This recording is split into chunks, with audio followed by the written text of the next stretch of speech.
নীল সবুজের কাছাকাছি থাকতে ভালোবাসি।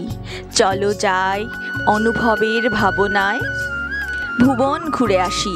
মনে মনে সাজিয়ে রাখা প্রকৃতির নানান রূপ, চিত্রলেখায় আলপনা দিয়ে ভরা পৃথিবীর স্বরূপ। কিছু অজানার জায়গা নিয়ে পুরুলিয়ার আজকের আমাদের পর্ব।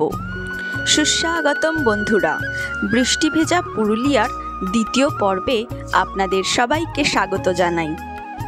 আগের পর্বে আপনারা দেখেছিলেন সুন্দর মাথা ফরেস্টের ভিডিও, আর এই পর্বে থাকছে প্রকৃতির অপরূপ সাজে সাজানো কিছু দর্শনীয় স্থান। থাকছে পাখি পাহাড়, খয়রাবেড়া ড্যাম আর মুখোশ গ্রাম। চলুন তাহলে শুরু করা যাক। আচ্ছা, এবার আমরা চলে এসেছি আমাদের পুরুলিয়ার প্রথম দিনের সাইট সিনে। প্রথম সাইট সিনের জায়গায় আমরা এসে গেছি, সেটা হলো পাখি পাহাড়। তো এই যে পাহাড়টা দেখা যাচ্ছে, এটাকে এরা বলছে পাখি পাহাড়। তো মানে এটা একটা নর্মাল পাহাড়ই বেসিক্যালি। এখানে গল্পটা হলো যে এখানে যে অনেক পাখি দেখা যায় এরকম নয়। এখানে অ্যাকচুয়ালি একটা প্রজেক্ট চলছিল। এখানে একটু নামার রাস্তাটা একটুখানি অন্যরকম। তো এখানে একটা প্রজেক্ট চলছিল যে কলকাতার থেকে বা বিভিন্ন জায়গার আর্ট কলেজের থেকে শিল্পীরা এসে এই পাহাড়ের বিভিন্ন পাথরে বেসিক্যালি পাখির ছবি আঁকার একটা প্রজেক্ট চলছিল। কিন্তু ওটা মনে হয় ultimately at the end of the day complete হয়নি প্রজেক্টটা। তো কিছু কিছু পাথরে এখনও দেখা যায় ওই পাখি পাহাড়ের ছবি, মানে পাখির ছবি। তো আমরা যাচ্ছি, দেখা যাক কিছু দেখতে পাই কিনা। দেখতে পেলে দেখাচ্ছি। এই যাওয়ার রাস্তাটা হলো এরকম। এই যে এটা হলো বেসিক্যালি পাখি পাহাড়ের জায়গাটা।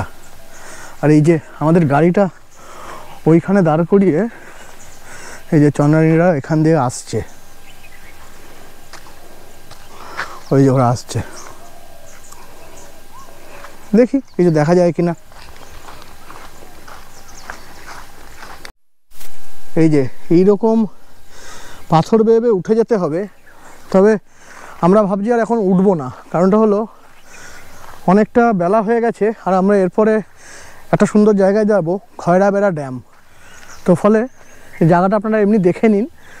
ওই উপরে উঠলে কিছু পাথরের মধ্যে পাখির ছবি দেখা যায়। আর জায়গাটা এমনি ভালো, শীতকালে আসলে আরও ভালো লাগবে। ওখান দিয়ে বৃষ্টি আসছে। এই মোটামুটি জায়গাটা বেশ ফটোজেনিক।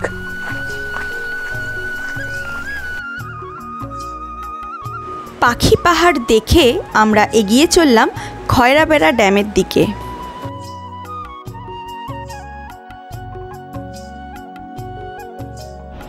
ও জায়গাটা দেখুন একবার, কি অপূর্ব।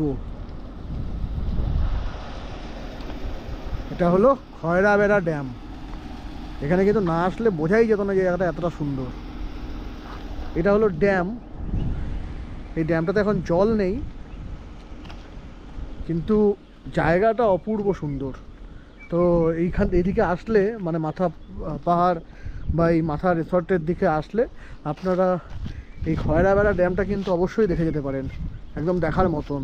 আর যখন বর্ষাকালে জল ছাড়বে তখন এই যে এই ড্যাম দিয়ে জল বেরোবে। আর এই হলো চারিদিকের বিউটি। দেখুন জায়গাটা একবার খালি। একবার আমি ক্যামেরাটা ঘোরাচ্ছি, খালি লক্ষ্য করুন জায়গাটা।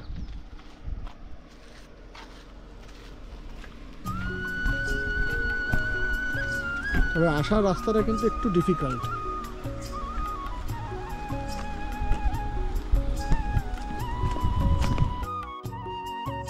খয়রাবেড়া ড্যাম দেখে সুন্দর একটা পথ ধরে আমরা এগিয়ে চললাম মুখোশ গ্রাম, চড়িদা গ্রামের দিকে।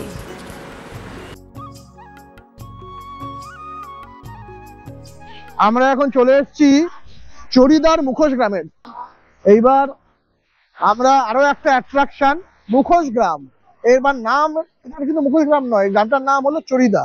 এবার কেন মুখোশ গ্রাম সেটা এক্ষুনি আপনারা দেখতে পাবেন। এটা হলো এই গ্রামটাতে সব জায়গায় দেখুন সুন্দর সুন্দর মুখোশ তৈরি হয়। প্রতিটা বাড়িতে এরকম মুখোশ তৈরি হয়।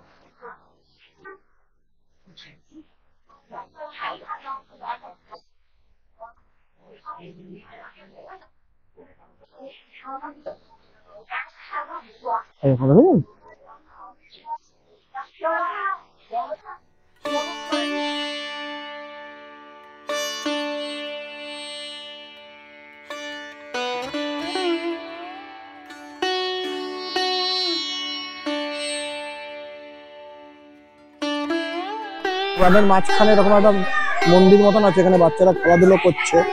বিকালবেলাটা কিন্তু এখানে বেশ সুন্দরই লাগছে। এখানে একটা জায়গায় মামাই বসে একটু কোল্ড ড্রিঙ্কস খাচ্ছে এই দাদার দোকান থেকে। আর এখানে সব মুখোশের দোকান। এখানে যে আমরা খাচ্ছি তার পাশেই দেখুন মুখোশ, এইসব মুখোশ গুলো বানিয়ে বানিয়ে রেখেছে।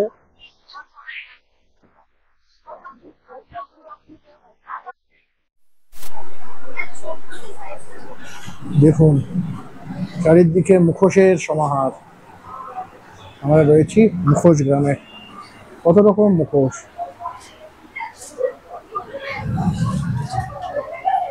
এই দাদার দোকান থেকে আমরা নিচ্ছি।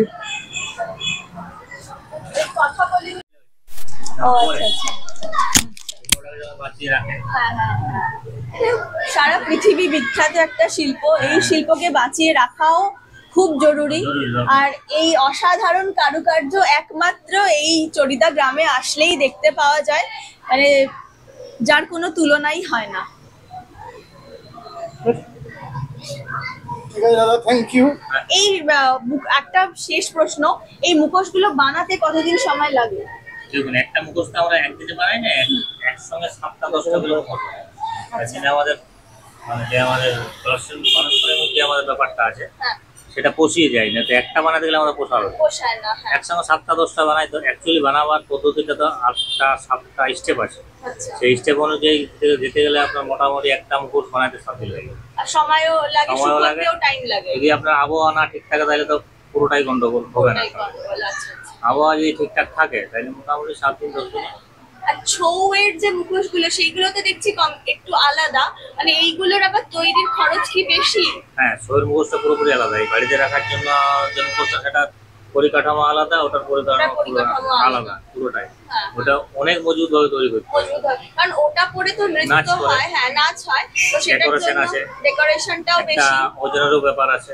তার জন্য ব্যাপারটা আলাদা, আর চিন্তা ভাবনা আলাদা করতে হবে। ওটার দামটাও তো অনেকটাই বেশি। আপনার 1500 থেকে শুরু হয়, 4000, 5000, 6000 টাকা অবধি চলে। বাহ, দারুণ দারুণ দারুণ, খুব ভালো লাগলো। অনেক কিছু জানলাম। সারা পৃথিবীর কাছে অত্যাশ্চর্যের জায়গা হলো এই মুখোশ গ্রাম। বংশ পরম্পরায় এই শিল্প চলে এসছে আদি যুগ থেকে, আর এই হলো তাদের রুজি রোজগারের উপায়। প্রায় প্রতিটি বাড়িতেই থরে থরে প্রদর্শন করা রয়েছে এই মুখোশ। পশ্চিমবঙ্গের বিখ্যাত নৃত্য ছৌ নৃত্যে এই মুখোশের ব্যবহার কিন্তু অনস্বীকার্য। তাই বৃষ্টির আবদারে আমরাও কিছু মুখোশ সংগ্রহ করে ফেললাম।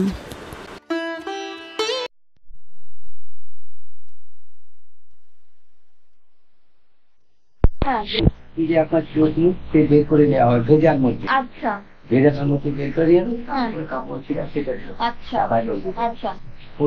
দেওয়ার পর আবার সেটা ওটা দুবার, যেমন আপনার ফলস দুবার দিয়ে যাচ্ছে সেই দুটো ওখানে দুবার লাগে। দুবার যেমন শুকাবে দিয়ে দিয়ে ছাটে মানে মাথামাছি করে তারপরে শুকাবে যখন তখন মাটিটা তুলে। এই মুখোশটা হলো এটা, যেটা আমি নিলাম হাতের কাজের মুখোশ। আর যেটা আপনি যে বাদের যে এই মুখোশটা নিয়েছেন কিনেছেন এগুলো যেমন আমার ছিল এরকম ছোট 10টায় হয়েছিল গোডাউনে আমরা হালকা পাবেন আপনি একটু দায়িত্ব সেইরকম দায়িত্ব ওই লেখি দিয়ে তুলে ওটা আসে ওটা টাইম লাগবে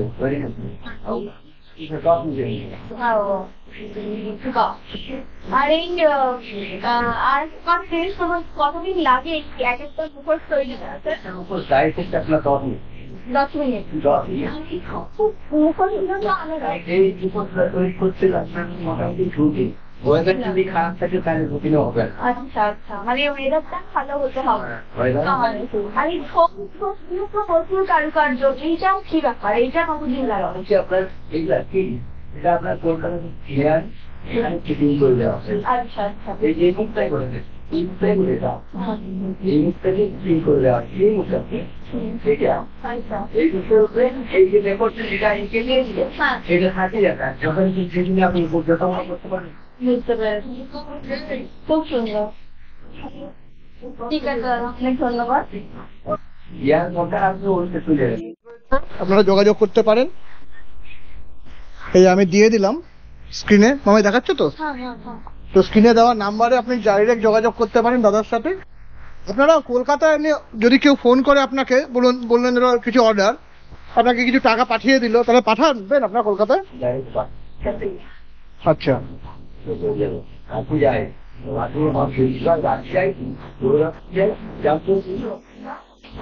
তাহলে মানে কলকাতায় আপনারা অর্ডার করলেও দাদাকে এইখানে যে জিপে নাম্বার আছে সেই জিপে স্ক্রিন পজ করে দেখে নিতে পারেন।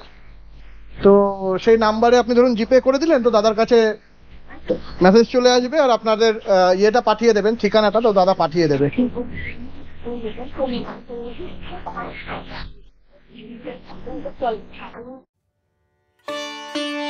আর এই মুখোশ গ্রামে এসে বৃষ্টিও অর্জন করল মুখোশের ওপর রং তুলি বোলানোর অভিজ্ঞতা। আর এর সাথেই শেষ করছি আমরা আজকের পর্ব। পরের পর্বে থাকছে পুরুলিয়ার আরও কিছু দুর্দান্ত জায়গার তথ্য। সঙ্গে থাকুন এবং দেখতে থাকুন জয় অফ এক্সকারশন। সবাই ভালো থাকবেন। নমস্কার।